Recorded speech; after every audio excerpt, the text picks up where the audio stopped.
ആരാണ് നല്ല ഒരു സെയിൽസ് പേഴ്സൺ? ഒറ്റ ഉത്തരമേ ഉള്ളൂ.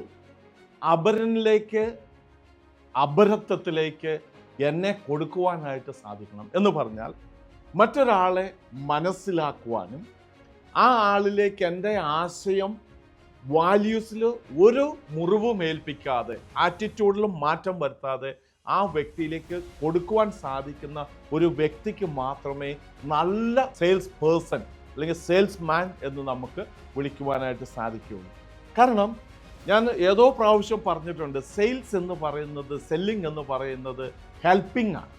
അപ്പോൾ മറ്റൊരാളെ സഹായിക്കാനായിട്ടുള്ള സഹാനുഭൂതിയുള്ള മനസ്സിൻ്റെ ഒരു ഉടമയ്ക്ക് മാത്രമേ സെയിൽസ് പേഴ്സൺ ആകാൻ സാധ്യമാകൂ.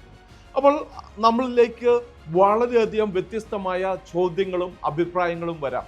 കാരണം ഇതെന്താണ്, ചാരിറ്റി ബിസിനസ് ആണോ? അതല്ലെങ്കിൽ ഇതെന്താണ്, ഏതെങ്കിലും പുണ്യപ്രവൃത്തിയാണോ?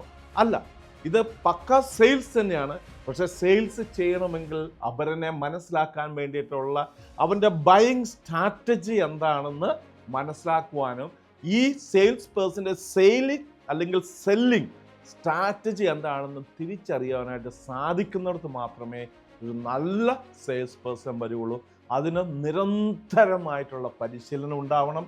അതിന് ബ്രെയിനിൻ്റെ ഫങ്ഷൻ അറിയണം, മൈൻഡിൻ്റെ ഫങ്ഷൻ അറിയണം, ന്യൂറോ കെമിസ്ട്രിയുടെ ഫങ്ഷൻ അറിയണം. Do you know that?